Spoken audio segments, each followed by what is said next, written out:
Correspondent बुझे weather will arrest Gandhi और तो ये जो इच्छा मनोवृत्ति जो अभिज्ञता आज अभिज्ञता यूज हो ना अभिज्ञता आज आम जो टॉपिक दिया जाए टॉपिकटार मार्मिक अर्थ हो अभिज्ञतार पुनर्गठन करने परिसर तैयारी हो कहीं आम भितर जो सृजनशीलता रही आम भितर जो उद्बुद्धि रही से जिनस को आम किभली परिपक्व भाव में आम आगे नवा से दायित्व हूँ आमर एवं आमर परिवेश को से भाव में शिक्षा क्षेत्र में जो गुणात्मक मान को वृद्धि करवा जो कि सृष्टि एवं भारतर शिक्षा व्यवस्था एक वैप्लविक चिंताधारा जोटा को आम कहूँ HRD human resource development human रिसोर्सटा कौन आम भागे आम पाखे लुकायित होता जो गुण जो शक्ति जो धी शक्ति से धी शक्ति को परिप्रकाश करवा मु कहू ना खाली डिग्री हासिल करवा खाली डिग्री बड़ बड़ डिग्री हासिल करदेव से शिक्षा नुह से डिग्री हो जापे से बहुत मान्यता दे पारे से बहुत आदर्श हो पारे मात्र जो निज भितर जो शक्ति जो निज भितर जो अंतरात्मार उद्रेक एवं जो निज भितर जो निरवच्छिन्न जो अभिज्ञता से अभिज्ञता को पुनर्गठन करवा से पुनर्गठन कले चेतनार परिप्रकाश आसो से चेतनार सृष्टि हम शिक्षार मार्मिक अर्थ जो अर्थ विकसित हो अबुल कलाम को जो स्वप्नर शिक्षा जो शिक्षा को आज देश सारा देश शिक्षा दिवस भाव पालन कर सम्मान करने से जो शिक्षा नीति को उद्धार करदे आपर जो शिक्षा नीति विभिन्न समय जो शिक्षा नीति सब सरकार तरफ आम केते दूर कार्यकारी कार्यकारी हो प्रथम मागणा प्राथमिक आपने देखिए बर्तमान शिक्षा शिक्षित बर्तमान शिक्षा और शिक्षित शिक्षित कथा कहले बर्तमान हार खाली केवल गणा जाए percentage Kerala 100%, West Bengal 100% of Bengal देशर किसी हार ऑल ओवर इंडिया बर्तमान 68, 70, 75% पहुँचला ये अर्थर शिक्षार अर्थ कौन केवल दशक दे किसी मात्रा पूर्ण पूर्ण मात्रा कथा कहूनी किसी मात्रा केवल दशक ही शिक्षा क्या गुणात्मक मान गुणात्मक मान केवल दशक नुहे केवल शिक्षार जे गोटे खाली दशक होगा कि आम परसेंटेज जो बढ़ीगला से नुह आज जो कार्यक्रम गुड़ाक हाथ को नि से कार्यक्रम गुड़ा के सफल पाए कहीं गोटे जिन हूँ legislation is less education legislation is greater than the education legislation जब आम गोटे नियम करदे से नियम जब कार्यकारी ना लाभ कौन जदि जदि एग्जीक्यूशन तार नहीं पाला importance given to the execution execution नहले से कौन से नियम आने कर ये जो नियम कही जाऊँ जोड़ा को मागणा शिक्षा प्रवर्तन 21 धारा संविधान 21A 86तम संशोधन है RT है 2009 RT है जहाँ एप्रिल 1, 2010 से कार्यकारी है NEP 2020 बर्तमान चली जोटा NEP 2020 तापर है प्रधानमंत्री सी स्कूल प्रेरणा उल्लास निपुण भारत विद्या प्रभा विद्याजन दीक्षा स्वयं प्लस निष्ठा प्रधानमंत्री विद्यालक्ष्मी योजना तो अनेक गुड़िए स्कीम अनेक गुड़िए योजना हाथ को दि जाए तार कारण कौन अच्छे से कारण ये दृष्टि रही तार उद्देश्य निहित ये दृष्टि शिक्षार गुणात्मक मान समस्ते विकसित हुआ ये खोजा जाए जो गोटे आप सिलेबस तैयारी से अभिज्ञ टीचर को खोजा जाए सार से सार से कहते आम से कहूँ जो इंटीग्रेटेड बीएड या सार से प्रोग्राम टाक करके महापात्र सार तो कहीं ना पाखे अभिज्ञता रही जदि अभिज्ञता को आम जो लुचई रखा विकसित न करवा उचित मान यूज न करवा लाभ कौन स्कीम कर लाभ कौन हम स्कीम करने सहित मो कहवा कथा जदि आम अनेक गुड़िया स्कीम करवा सहित तार एग्जीक्यूशन यथायोग्य यथा मात्रा यूज करवा ताहले जे तार जो पुनर्गठन जो निरवच्छिन्न चिंताधारा आम गोटे कथा कन्स्टेंसी ऑफ पर्पज যদি কনস্টান্ট সে পর্পজ ন রহিলা তাহলে সে পর্পজর মানে কিছু রহব না। গোটিয়ে জিনিস আমি যদি কହୁଛୁ যে ধীর পানি পথর কাটে কেମିତି কাটে, ধীর পানি পথর কাটিলে পথরটা এত বড় শক্তি মেସିନ୍ ଲାଗୁଛି କାଟିବା ପାଇଁ, କିନ୍ତୁ ଟୋପାଏ ଟୋପାଏ ଟୋପାଏ ଟୋପାଏ ପାଣିରେ ସେ ପଥର ତାର ଖଣ୍ଡ ହୋଇଯାଉଛି। କ'ଣ ପାଇଁ? କେବଳ ନିରବଚ୍ଛିନ୍ନ ଅଧ୍ୟବସାୟ, ପର୍ସିଭରେନ୍ସ ଯେଉଁଟାକୁ ଆମେ କହୁଛୁ। ତ ସେ ପର୍ସିଭରେନ୍ସ ଆଜି କାହିଁକି ଉଣା ହେଇଛି ଏବଂ ସେ ଉଣା ପାଇଁ ମୁଖ୍ୟତଃ ଆଜି ଯେଉଁ ଧୀରେ ଧୀରେ ଧୀରେ ଧୀରେ ଆପଣ ଦେଖନ୍ତୁ ଏଠି ତ ବହୁତ ବୟସ୍କ ଲୋକ ବି ଅଛନ୍ତି, ଯୁବକ ପିଲାମାନେ ବି ଅଛନ୍ତି। 10 ବର୍ଷର ପଛକୁ ଯାଆନ୍ତୁ, 10 ବର୍ଷର ଶିକ୍ଷା, 10 ବର୍ଷର ମାନସିକତା, 10 ବର୍ଷର ଚିନ୍ତାଧାରା, ଆଜିର ଚିନ୍ତାଧାରା, ଆଜିର ପରିପ୍ରକାଶ, ଆଜିର ଯେଉଁ ନୀତି ଚାଲିଛି, ତ ସେଥିରେ ଯେଉଁ ନିରବଚ୍ଛିନ୍ନ ଅଧ୍ୟବସାୟ ଯେଉଁଟା କୁହାଯାଉଛି ସେଇଟା ବଢ଼ିଛି ନା କମିଛି? ଏବଂ ଯଦି ବଢ଼ିଛି କହିବେ ତାହେଲେ ସେଟା ସ୍ୱାଗତ ଯୋଗ୍ୟ, ଯଦି କମିଛି ଯେଉଁ କହିବେ ତାହେଲେ ସେଟା କାରଣ ହେଉଛି କେବଳ ଏଇ ଯେଉଁ ସଂସ୍କାରକୁ ଭୁଲିଯିବା, ଦୀକ୍ଷାକୁ ଭୁଲିଯିବା ଏବଂ ଆଧୁନିକତାର ସ୍ପର୍ଶରେ ଯେଉଁ ପ୍ରଯୁକ୍ତି ବିଦ୍ୟାକୁ ଅଧିକ ପ୍ରାଧାନ୍ୟ ଦେବା। ମୁଁ ପ୍ରଯୁକ୍ତି ବିଦ୍ୟା ବିରୁଦ୍ଧରେ କହୁନାହିଁ, ମୁଁ ପ୍ରଯୁକ୍ତି ବିଦ୍ୟାକୁ ନ କରିବା ପାଇଁ କହୁନାହିଁ। ଆଜି ସ୍କୁଲକୁ ଯିବେ, ହ୍ୱାଟ୍ସଆପ୍ରେ ପଠାଇ ଦିଆଯାଇଛି, ମୋବାଇଲ ନହେଲେ ପାଠ ପଢ଼ା ହେଇପାରିବନି, ଅମୁକ ପ୍ରୋଜେକ୍ଟ ହେବ ସେଇଥିରୁ ଦେଖି ରେଟିଫିନିଅ, ଏତେ ମାର୍କ ନହେଲେ ହେବନି। ଆଜି ବର୍ତ୍ତମାନ ଆମେ ସେତେବେଳେ ଫାରେ କଥା ଆହୁରି ବହୁତ ପୂର୍ବରୁ 40% 50% ପାଇବା ମୁସ୍କିଲ ହେଇଯାଉଥିଲା। ଆମେ 60%, 61, 65% ଯିଏ ପାଉଥିଲା ସେ ହେଉଛି ଗୋଟେ ସଗର୍ବ, ମାନେ ସେଇଟା ଗୋଟେ ବଡ଼ ବଡ଼ ଚ୍ୟାଲେଞ୍ଜ ଗୋଟେ 65%। ବର୍ତ୍ତମାନ 99 ଯେ ଗୋଟେ ଦେଲା 99 ଆଉ 100 ହେଇପାରିଲାନି, ଆଉ ଟିକେ ତ ହେଇପାରିଥାନ୍ତା। ଆଚ୍ଛା 98 ଯେଉଁଠି ରହିଯାଉଛି, ଯେଉଁଠି 90 ରୁ 98 ଭିତରେ 99 ଭିତରେ ରହିଯାଉଛି, ସେଠି ବାପା ମାଆମାନଙ୍କର ବି ଅଦ୍ଭୁତ ଦୌରାତ୍ମ୍ୟ ପୁରା ଯେ ହେଲାନି, ଏତେ ହେଲାନି, ଆହୁରି ହେଇଥାନ୍ତା। ପରସେଣ୍ଟେଜ ହେଇଥାନ୍ତା। ତାହେଲେ ଆମେ ପରସେଣ୍ଟେଜକୁ ଶିକ୍ଷା ବୋଲି ଭାବୁଛୁ ନା ଶିକ୍ଷା ଗ୍ରହଣ କରିଥିବା ନୀତିକୁ ଶିକ୍ଷା ବୋଲି ଭାବୁଛୁ? ଯେଉଁ ଗ୍ରହଣ କରିଥିବା ଯେଉଁ ଆଦର ଯେଉଁ ତା ଭିତରେ ଗୁଣାତ୍ମକ ମାନ ସେଇଟା ଶିକ୍ଷା ନା ଏଇ ଯେଉଁ ପରସେଣ୍ଟେଜ ପାଇଛି ସେଇଟା ଶିକ୍ଷା? ତେଣୁ ଆଜି ସମସ୍ତେ ସେଇ ଯେଉଁ ହ୍ୱାଟ୍ସଆପ୍ରେ କି ମୋବାଇଲରେ ୟୁଟ୍ୟୁବରେ ଭଲ ସେଇଥିରେ ଯେଉଁ ପ୍ରଯୁକ୍ତି ବିଦ୍ୟାର ଯେଉଁ ଶିକ୍ଷା,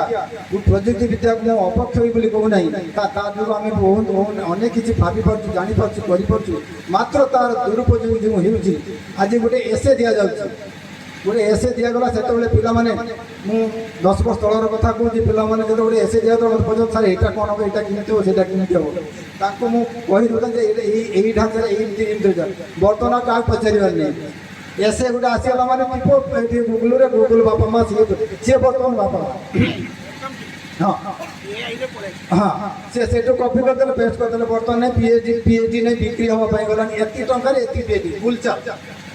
ମୂଲଚାଲ ବର୍ତ୍ତମାନ ଚାଲିଛି। ତ ଇଏ ଯଦି ଶିକ୍ଷା ମାନ ହେଇ ଚାଲିବ ତ ଆମେ ଯେଉଁ ନିରବଚ୍ଛିନ୍ନ ଯେଉଁ ଅଭିଜ୍ଞତା ରହିଛି ସେ ଅଭିଜ୍ଞତା ତାହେଲେ କୁଆଡ଼େ ଯିବ? ଯେଉଁ ଆମେମାନେ ଯେଉଁ ଚିନ୍ତାଶୀଳ ବ୍ୟକ୍ତି, ଯେଉଁମାନେ ଆପଣମାନେ ଚିନ୍ତାଶୀଳ ବ୍ୟକ୍ତି, ଯେଉଁ ଅଭିଜ୍ଞତା ଆପଣଙ୍କ ପାଖରେ ରହିଛି, ଯଦି ଆପଣମାନଙ୍କ ଘରେ ବି ଆପଣଙ୍କ ପିଲା ଆପଣ କିଛି ପଚାରିବେ, ଯଦି ପଚାରିବେ କହିଯାଉଛି ନା ଏଇଟା ଠିକ୍ ନୁହଁ, କେଉଁଟା ଠିକ୍ ତାହେଲେ ଗୁଗୁଲ କହୁଛି ଏଇଟା। ଆପଣ ଗୋଟେ ପ୍ରୋନାଉନ୍ସିଏସନ୍ କରିବେ, ସେ ପ୍ରୋନାଉନ୍ସିଏସନ୍ର କରିବେ। ଆପଣ ଯଦି କହିବେ ବ୍ରିଜ୍, ସେ କହିବେ ବ୍ରିଜ୍, ତ ସେଠି ସେଇଟା କହିବେ ନା ସେଇଟା ଠିକ୍। କ'ଣ ନା ଶିକ୍ଷା ଟିଚର କହିଛନ୍ତି ନା ସେଇଟା ତୁମେ ଦେଖିନ ଠିକ୍, ଏଇଟା କ'ଣ ଶିକ୍ଷା? ତ ଆଜି ଆମେ ଏ ଯେଉଁ ଅପକ୍ଷରେ ପହଞ୍ଚି ତାକୁ କରିବା ମାତ୍ର ଆପଣମାନଙ୍କର ଉଦ୍ଦେଶ୍ୟ ନଥିଲା ଯେ ଏଇଆ କରିବା ପାଇଁ, ମାତ୍ର ତଥାପି ଆମରି ଏଇ ସମାଜରେ, ଆଜିର ସମାଜରେ ବି ବହୁତ ପାଠ ପଢ଼ିବା ପିଲା, ଅନୁଶୀଳନ ପିଲା, ଅଧ୍ୟବସାୟ ପିଲା, ନିରବଚ୍ଛିନ୍ନ ଅଧ୍ୟବସାୟ ପିଲା, ନିରନ୍ତର ଅଧ୍ୟବସାୟ କରୁଥିବା ପିଲା ଅଛନ୍ତି, କରୁଛନ୍ତି, ବହୁତ କିଛି କରୁଛନ୍ତି। ଏବଂ ଯେଉଁମାନେ କରୁଛନ୍ତି ସେଇମାନେ ହେଉଛନ୍ତି ଆବୁଲ କଲାମଙ୍କର ଆଦର୍ଶ, ଏବଂ ସେଇମାନେ ଏହି ସମାଜକୁ ଗଢ଼ି ଉଠିଛନ୍ତି। ସେଇମାନଙ୍କ ଯୋଗୁଁ ହିଁ ଏ ଶିକ୍ଷା ପଦ୍ଧତି ଗଢ଼ି ଚାଲିଛି ଏବଂ ସେଇମାନଙ୍କ ପ୍ରେରଣାରେ ଆଜି ଯେଉଁ ଶିକ୍ଷା ସମାଜ, ଏକ ବୌଦ୍ଧିକ ସମାଜ ଯେଉଁ ଗଢ଼ି ଉଠୁଛି ଏବଂ ସେଇମାନଙ୍କ ପ୍ରେରଣାରେ ମୁଁ ଯେଉଁଠି ମନ, ଶରୀର, ବୁଦ୍ଧିର ସମୁଦାୟ ସଂଯୋଜନ ହୁଏ ସେଇଠି ଆରମ୍ଭ ହୁଏ ଶିକ୍ଷାର ଜୟଯାତ୍ରା। ଏବଂ ସେଇଠି ଆରମ୍ଭ ହୁଏ ଶିକ୍ଷା ଗୋଟେ ପଦ୍ଧତି, ଶିକ୍ଷା ଗୋଟେ ମାଇଲ ଖୁଣ୍ଟ, କାହିଁ ଯେଉଁଠି ଆମକୁ ପହଞ୍ଚିବା ପାଇଁ ପଡ଼ିବ ଏବଂ ସେଇଟା ଗୋଟେ ଡେଷ୍ଟିନେସନ୍। ଏବଂ ସେ ଡେଷ୍ଟିନେସନ୍ ଭିତରେ ଆମେ ହଠାତ୍ ଦୌଡ଼ି ଯାଇକି ଓଭରନାଇଟ୍ ଯାଇ ପହଞ୍ଚି ପାରିବା ନାହିଁ। ତାକୁ ଆମେ ଯେତେବେଳେ ଆଜି ଆମେ ରାସ୍ତାରେ କହୁଥିଲୁ ପଣିକିଆ ସାର୍ କହୁଥିଲେ ଯେ ଆମେ ପଣିକିଆ ଆମେ ନାଇଁ ପିଲା ବର୍ତ୍ତମାନ ପଣିକିଆ ନାଇଁ ନାଇଁ ପଣିକିଆ କହନ୍ତି ଯାହା ଗୋଟେ କୌଣସି ଗୋଟେ କଥା କାଲକୁଲେଟର ଧରିନେଲ ଇଏ କଲେ କିନ୍ତୁ ସେଇଟା କ'ଣ ଶିକ୍ଷା ଆମେ କ'ଣ ସେଇ ଶିକ୍ଷାରେ ପହଞ୍ଚିଯିବା ସେଇ ଯେଉଁ ଆମ ପାଖରେ ଯେଉଁ ଖୁଣ୍ଟି ପୋତା ଯାଇଛି ଯେଉଁ ଡେଷ୍ଟିନେସନ୍ ଅଛି ସେ ଡେଷ୍ଟିନେସନ୍ରେ ଆମେ କ'ଣ ପହଞ୍ଚିଯିବା ବରୁଣେଇ ପାହାଡ଼ ଯେତେବେଳେ ତଳେ 1992 ମସିହାରେ ବି ସତ୍ୟନାରାୟଣ ରେଡ୍ଡି ଥାନ୍ତି ଗଭର୍ଣ୍ଣର ଥାନ୍ତି ସେତେବେଳେ ବରୁଣେଇ ପାହାଡ଼ରେ ଟ୍ରେକିଂ ହେବା ପାଇଁ ହେଲା ମୁଁ ସେଥିରେ ଭାଗ ନେଲି ଆପଣମାନେ ଶୁଣିଲେ ଆସୁଛି ବରୁଣେଇ ପାହାଡ଼କୁ ମୁଁ ଟ୍ରେକିଂ କରିବି ମୁଁ ଟ୍ରେକିଂ କରିବା ପାଇଁ ଗଲାବେଳକୁ ବରୁଣେଇ ଗଭର୍ଣ୍ଣର ଆସୁଛି ବୋଲେ ଆପଣ କ'ଣ ଟ୍ରେକିଂ କରିବେ ମୁଁ ସାର୍ କାହିଁ କରିବେ ଯେତେ ପର୍ଯ୍ୟନ୍ତ ଯିବି ତ ବରୁଣେଇ ପାହାଡ଼ର ପାଖାପାଖି ସେ ଯେଉଁ ପାହାଚ ଥାଏ ପାହାଚ ଉଠିବାରେ ପାଖାପାଖି 15 ପାହାଚ ମାନେ ଯାଇଛି ସେ ସବୁ ମୋତେ ନିଜେ ସେ ପାଖରେ ଥାଏ କହିଲେ ଆପଣ ଯିବା ପାଇଁ ଦରକାର ନାହିଁ ମୁଁ ଆପଣ ଅନୁରୋଧ କରୁଛି ଆପଣ ରହିଯାଆନ୍ତୁ ତ କହିବାର କଥା ହେଉଛି ଯେଉଁ ମାନସିକତା ଆଜିର ଯୁବ ସମାଜରେ ଯେଉଁ ଇଚ୍ଛା ଶକ୍ତିର ଯେଉଁ ଅବକ୍ଷୟ ହେଉଛି ଶସ୍ତାରେ ଯେଉଁ ପାଇଯିବା ଜିନିଷ ହଠାତ୍ କି ମିଳିଯିବା ଜିନିଷ ଇଏ ଶିକ୍ଷାର ମାଇଲ ଖୁଣ୍ଟକୁ ପହଞ୍ଚି ପାରିବ ନାହିଁ ତେଣୁ ଆଜିର ସମୟରେ ମୌଲାନା ଆବୁଲ କଲାମ ଆଜାଦଙ୍କର ଯେଉଁ ସାକ୍ଷାର ସ୍ୱପ୍ନ ଯେଉଁ ନିରବଚ୍ଛିନ୍ନ ଅଧ୍ୟାବସାୟ ଆଜିର ଯେଉଁ ଶୀର୍ଷକ ଆଲୋଚନାର ଶୀର୍ଷକ ଯେଉଁ କରାଯାଇଛି ଅଭିଜ୍ଞତା ନିରବଚ୍ଛିନ୍ନ ପୁନର୍ଗଠନ ସେ ଅଭିଜ୍ଞତାର ପୁନର୍ଗଠନକୁ ରିକନଷ୍ଟ୍ରକ୍ଟ କରିବା ପାଇଁ ପଡ଼ିବ ଆମକୁ ଯେଉଁଥିରେ କି କାହିଁକିନା ଏ ଧାରା ଯଦି ଜାରି ରହିବ ବର୍ତ୍ତମାନର ଧାରା ଯଦି ଜାରି ରହିବ ତାହେଲେ ଆଉ ପରବର୍ତ୍ତୀ ସମୟରେ ଆଉ ଶିକ୍ଷା ହେଇ ରହିବ ନାହିଁ କିମ୍ବା ଦୀକ୍ଷା ତ ନଥିବ ଦୀକ୍ଷା ତ ଗଲାଣି ଅବକ୍ଷୟ ହେଇ କିନ୍ତୁ ଶିକ୍ଷାକୁ ଦୀକ୍ଷା ସମନ୍ୱୟ କରିବା ପାଇଁ ପଡ଼ିବ ମୁଁ ତା ଭିତରେ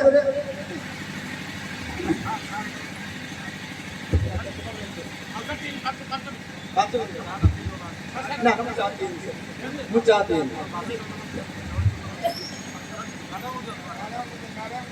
ମଣିଷ ମଝିରେ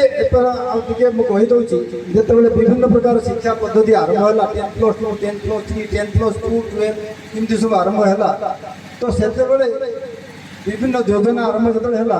ବର୍ତ୍ତମାନ ଦେଖନ୍ତୁ ଗୋଟେ ଯୋଜନା କରିଦିଅନ୍ତୁ ଆପଣ ଶିକ୍ଷା ପଦ୍ଧତିରେ ପିଲା କହିବ କେମିତି ଶୀଘ୍ର ପାସ୍ ହେବେ ଆଉ କିଛି ପିଲା କହିବେ ଯେ କେଉଁଟାରେ ନେଲେ ଶସ୍ତା ହେବ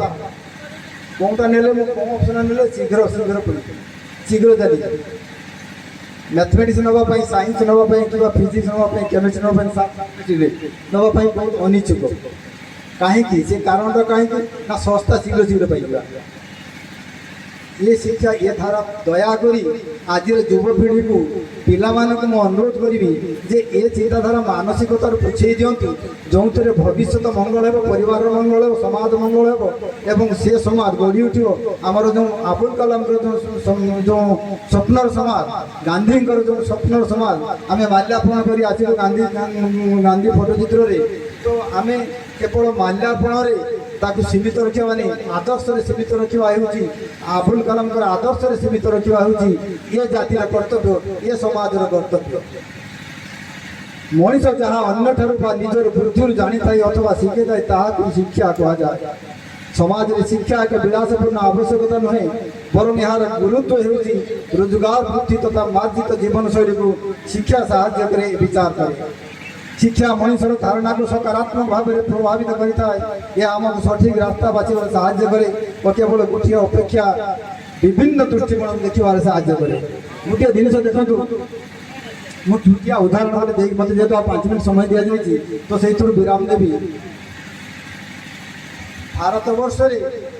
मुझे कहीं कथा कहूँ जो निरवच्छिन्न अभिज्ञतार निरवच्छिन्न जो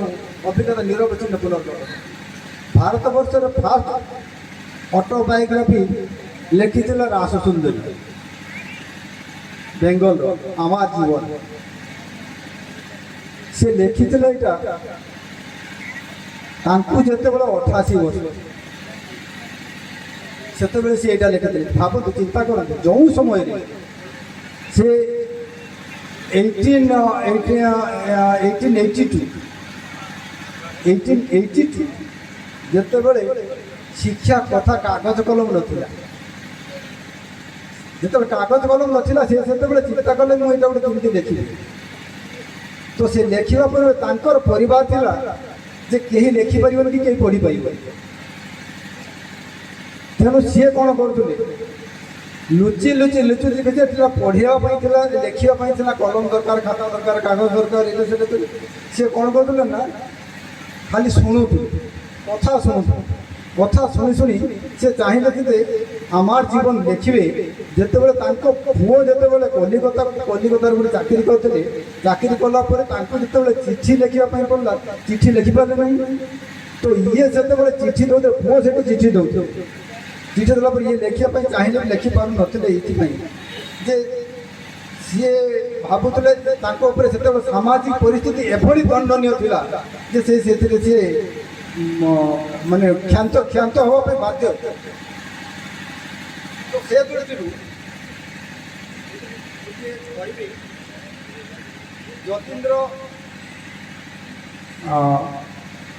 ଜ୍ୟୋତିନ୍ଦ୍ର ଟେଗୋର ତାଙ୍କୁ ଯେତେବେଳେ ଦିଆଗଲା ସେ ବହିଟା ଯେତେବେଳେ ଦିଆଗଲା ମୂଲ୍ୟାଙ୍କନ କରିବା ପାଇଁ, ସେତେବେଳେ ସିଏ କହିଲେ ପେନସିଲ୍ର ଗାରରେ ହେଡ଼ଲାଇନ୍ ଗୁଡ଼ାକ ମୁଁ ତାକୁ ଆମେ କେମିତି ଗୋଟେ ବହି ଏବେ ଲେଖୁଛେ ତାକୁ ଦେଉଛି ରିଭ୍ୟୁ କରିବା ପାଇଁ, ତ ପେନସିଲ୍ର ଗାରରେ ତାକୁ କରିଦେବି, ମାର୍କିଂ କରିଦେବି ଯେ ଭଲ ଭଲ ଶବ୍ଦ ହେଇଗୁଡ଼ା, ଭଲ ଭଲ ବାକ୍ୟ ହେଇଗୁଡ଼ା। ତ ଜ୍ୟୋତିନ୍ଦ୍ରନାଥ ଟେଗୋର ସେ ସେତେବେଳେ ପେନସିଲ୍ ଗାରକୁ ସେ ବହିଟା ସାରା ଗାରେଇ ଦେଇଛନ୍ତି। ତ ଚିନ୍ତା କରନ୍ତୁ ସେ ସମୟରେ ଯଦି ଜଣେ 88 ବର୍ଷ ବୟସରେ ପ୍ରଥମ ଆତ୍ମଜୀବନୀ ଲେଖିପାରିଲେ, ତଦାନୀନ୍ତନ ସମାଜରେ ଯେଉଁ ରେଷ୍ଟ୍ରିକ୍ସନ୍ ଥିଲା ତାକୁ ବି ପାଥେୟ କରି, ତାହେଲେ ସେଠି କ'ଣ ଥିଲା? ନିରବଚ୍ଛିନ୍ନ, ସେଇଠି ଥିଲା ଅଭିଜ୍ଞତାର ନିରବଚ୍ଛିନ୍ନ ଯେଉଁ ପୁନର୍ଗଠନ, ସେଇଠି ଥିଲା ଶିକ୍ଷା। ଆରମ୍ଭ କରିଥିଲେ ସେ ଶିକ୍ଷା ତାଳପତ୍ର, ସେତେବେଳେ ତାଳପତ୍ରରେ ଲେଖାଯାଉଥିଲା, ଲେଖନୀରେ ଲେଖୁଥିଲେ। ନା ଥିଲା କାଗଜ, ନା ଥିଲା ପ୍ରଯୁକ୍ତି ବିଦ୍ୟା, ନା ଥିଲା କଲମ, ନା ଥିଲା ଆନୁଷଙ୍ଗିକ ଉପକରଣ, କେବଳ ଥିଲା ଅଭିଜ୍ଞତା, କେବଳ ଥିଲା ଇଚ୍ଛା ଶକ୍ତି। ବର୍ତ୍ତମାନ ଦେଖନ୍ତୁ ୟୁନିଭର୍ସିଟି ହଉ, ଯେତେବେଳେ ଭାରତ ସ୍ୱାଧୀନ ହେଲା ସେତେବେଳେ 37ଟା ୟୁନିଭର୍ସିଟି ଥିଲା। ସେତେବେଳେ ଆଗ ଆଡଭାନ୍ସ ବଲେ ସେତେବେଳେ 37ଟା ୟୁନିଭର୍ସିଟି ଥିଲା, ବର୍ତ୍ତମାନ ସବୁଗୁଡ଼ା ମିଶି ବର୍ତ୍ତମାନ 1000 ପାଖାପାଖି ୟୁନିଭର୍ସିଟି। यूनिवर्सिटी तार शिक्षार मान बढ़ला ना कमिला, आम शिक्षा को परिव्याप्त कलु। बर्तमान देख सब कॉलेज गुड़ाक यूनिवर्सिटी गुड़ाक विभिन्न स्कूल गुड़ाक गाँ स्कूल गुड़ा आरंभ कर यूनिवर्सिटी पर्यटन जाता देखु इनफ्रास्ट्रक्चर यथेष्ट बढ़ी प्रति school AC computer chair table अन्य सामग्री बढ़ी चली किंतु पिलार जो ज्ञानर जो सामग्री सेटा कमी कमी जाइए जद्वारा कि आमे जदि चिंता करिबा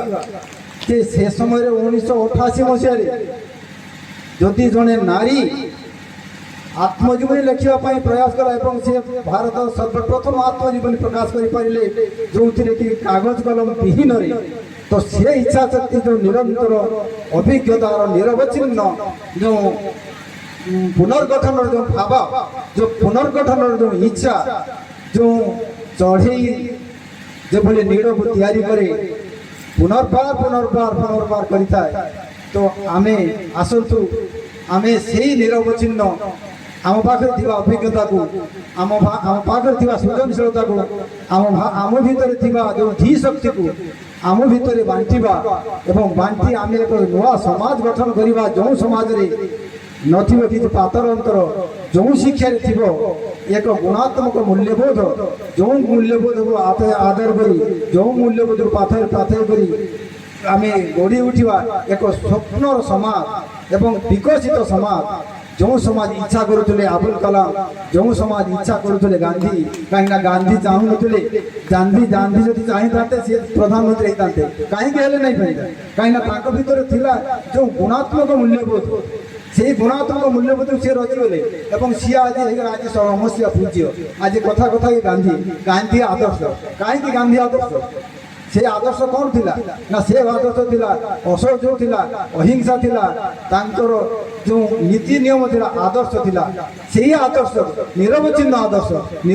ଅଭିଜ୍ଞତା ସେହି ଅଭିଜ୍ଞତାକୁ ପାଥେଇ କରି ଆମେ ଆଗେଇ ଚାଲିବା। ଆଜି ଏ ଯେଉଁ ଆୟୋଜକ ଆଜିର ବେଗୁନିଆ ଗ୍ରାମବାସୀ ଯେଉଁ ଆୟୋଜନ କରିଛନ୍ତି ମଞ୍ଚସ୍ଥ ଗୁରୁମାନେ ମଞ୍ଚସ୍ଥ ଯେଉଁ ସୁଧୀବୃନ୍ଦମାନେ ଯେଉଁ ଆୟୋଜନ କରିଛନ୍ତି ସେ ଆୟୋଜନକୁ ଆପଣମାନେ ସାକାର କରିବେ ବୋଲି ମୋର ଆଶା ଏବଂ ସେହି ସାକାର ଯେଉଁଟା ତିଆରି ହେବ ଏକ ଉଚ୍ଚ କୋଟିର ସମାଜ ଏବଂ ଆଦର୍ଶ ଖାଲି ବ୍ୟକ୍ତି ଆଦର୍ଶ ନୁହେଁ ଗାଁ ଆଦର୍ଶ ହେବ ଯଦି ଆମେ ଏଇଥିରେ ଉଦ୍ବୁଦ୍ଧ ହେବା। ସମସ୍ତଙ୍କୁ ଧନ୍ୟବାଦ, ସମସ୍ତଙ୍କୁ ନମସ୍କାର, ଆପଣମାନଙ୍କୁ